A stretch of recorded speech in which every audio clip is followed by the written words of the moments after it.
Assalamualaikum warahmatullahi wabarakatuh. Perkenalkan, nama saya Naimatul Mutamimah dari kelas Ulia Pondok Pesantren Mahasiswi Al-Husna. Baik, di sini saya akan menjelaskan mengenai salah satu bab yang ada di kitab Mabadi Awaliyah Ushul Fiqih, yaitu bab hukum. Mungkin bisa langsung aja kita mulai.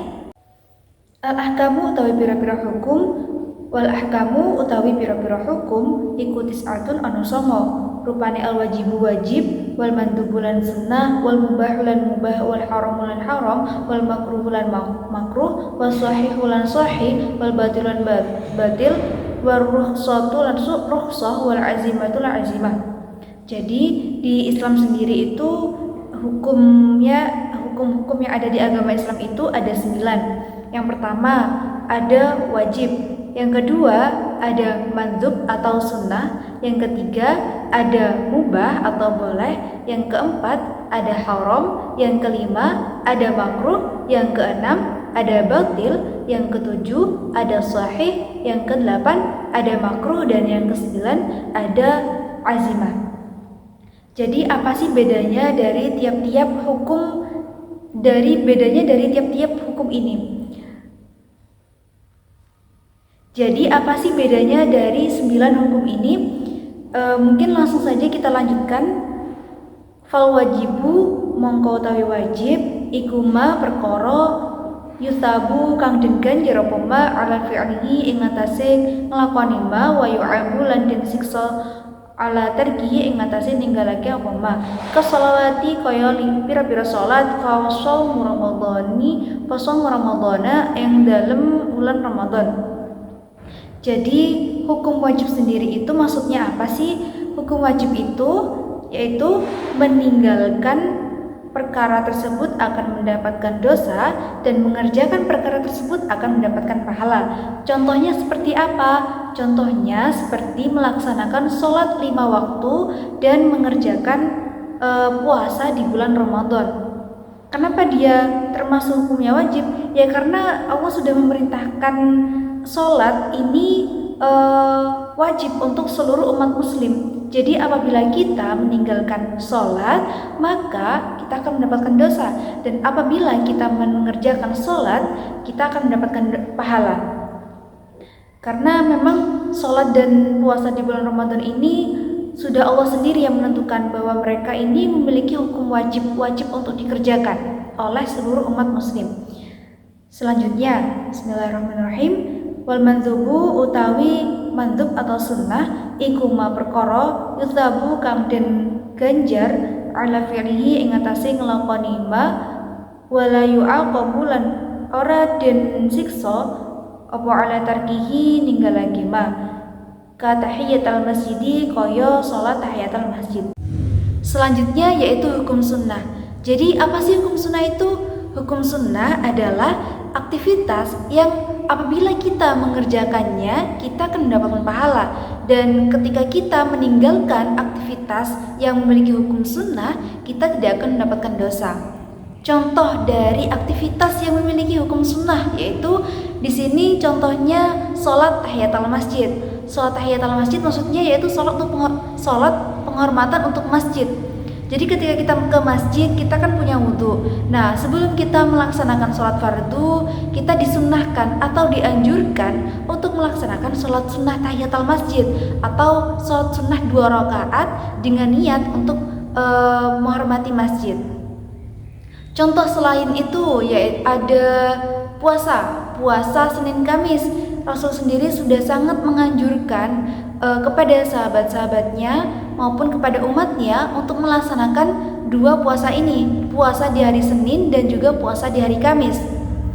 Selain itu ada juga sholat yang sangat dianjurkan oleh Rasulullah yaitu sholat duha dan sholat tahajud.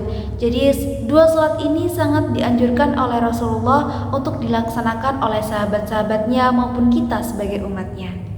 Selanjutnya, bismillahirrahmanirrahim. Al-haramu utawi haram iku ma perkara yusabu kang den ganjar ala tarkihi ing atase ninggalake ma wa yu'abu lan den siksa ala fi'lihi ing atase nglakoni ma kariba kaya riba wa fi'lil mas'alati lan melakukan kerusakan.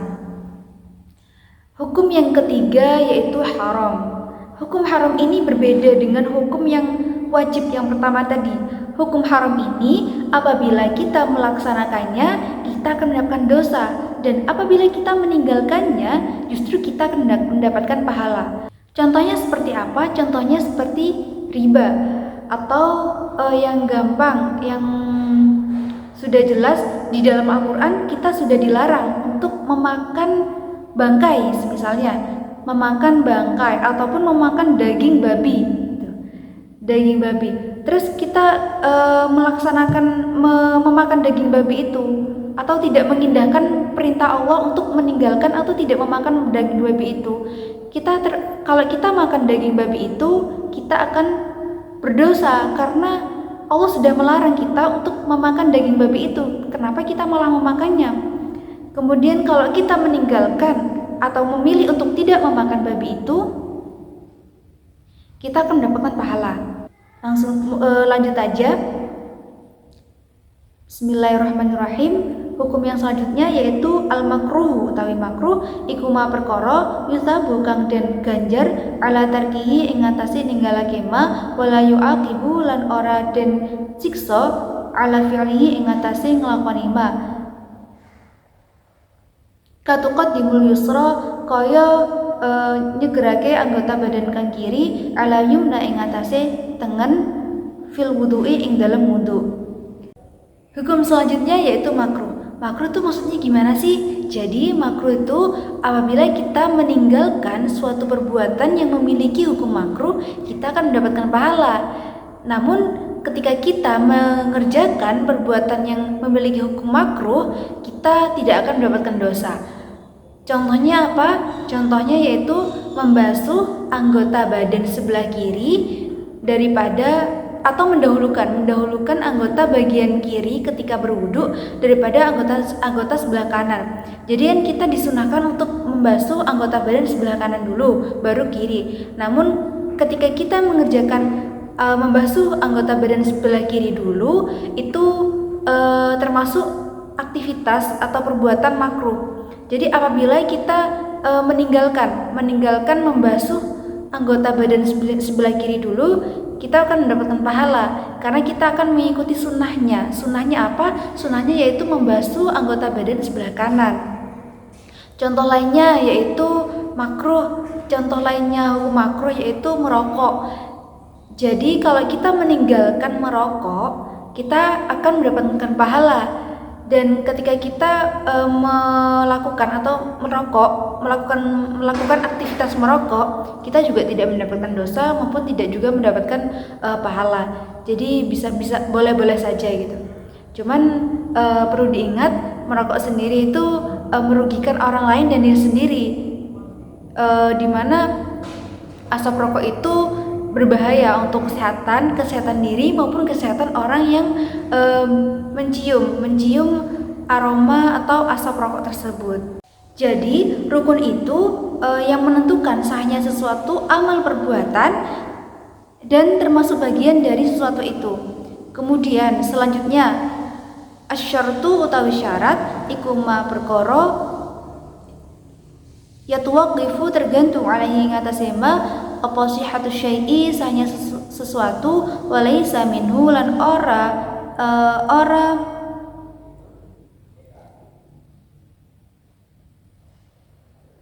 walaisa lan ora ono apa syarat minhu saking syai' kama mutlaki kaya banyu mutlak lil wudu'i ing dalem wudu wasatrul aurati lan nutupi aurat li sholati ing dalam sholat.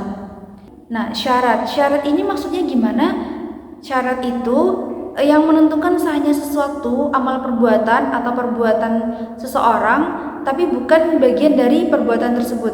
Nah, maksudnya gimana? Maksudnya gini, apabila kita membasuh muka ketika berwudu.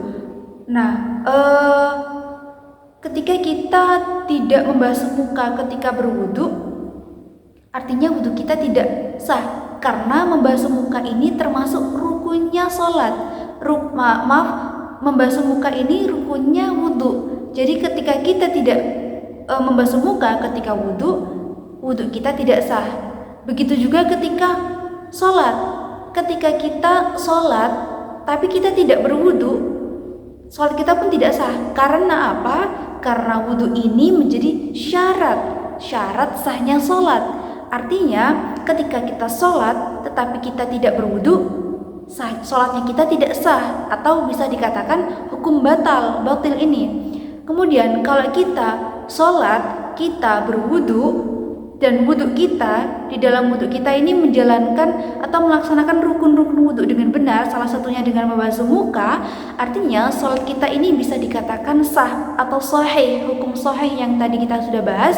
Nah, maksudnya jadi inti dari hukum sahih dan hukum batal ini, ketika sahih maksudnya ketika rukun dan syarat itu sudah terpenuhi, dan hukum batal ini ketika syarat dan rukun suatu amal perbuatan itu tidak terpenuhi. Selanjutnya yaitu hukum rukhsah. Bismillahirrahmanirrahim. Ar-rukhsatu tawi rukhsah hiya utawi rukhsah iku al-hukmu hukum alladzi yataghayyaru kang berubah apa hukum min su'ubati saking angele ila sulati maring gampang ma'aqiyami sababil hukmil asli sertane jumenenge sebab hukum kang asal. Kejawazil fitri kaya boleh berbuka lil musafiri ing maring wong kang musafir dalam perjalanan la yujahiduhu ora memberatkan apa musafir apa asomu poso wa aklul maitati lan mangan batang lil mustari kedua wong kang terpaksa. Selanjutnya yaitu hukum rukhsah atau hukum keringanan. Jadi hukum rukhsah ini yaitu hukum yang berubah-ubah. Jadi berubah-ubahnya sesuai dengan keadaan. Berubah maksudnya berubah dari hukum asalnya. Misalnya, semisal kita sedang dalam perjalanan ketika berpuasa, ketika bulan Ramadan. Nah, ketika kita bulan Ramadan, tentunya kita diwajibkan untuk berpuasa, karena hukum puasa sendiri yang sudah kita bahas tadi, dia hukum asalnya adalah wajib. Jadi kalau kita tidak mengerjakannya, kita akan mendapatkan dosa. Kalau kita meninggalkannya, kalau kita mengerjakannya, kita akan mendapatkan pahala. Kalau kita meninggalkannya, kita akan mendapatkan dosa. Tetapi ada yang namanya hukum rukhsah ini, hukum rukhsah. Jadi ketika kita di perjalanan jauh ketika bulan Ramadan, kita tidak kuat atau tidak apa-apa untuk tidak melaksanakan puasa, dengan syarat hukum orang yang tidak puasa ketika musafir ini salah satunya jaraknya sudah terpenuhi ya, jarak untuk diperbolehkannya melaksanakan puasa.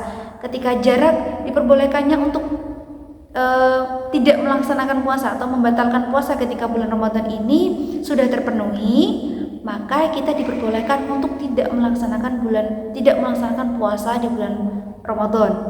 Contoh yang kedua yaitu ketika kita di suatu hutan tidak ada makanan apapun, kemudian adanya itu hanya harimau atau adanya itu hewan buas. Seperti yang kita tahu, hukum asal memakan hewan buas ini adalah haram atau dilarang.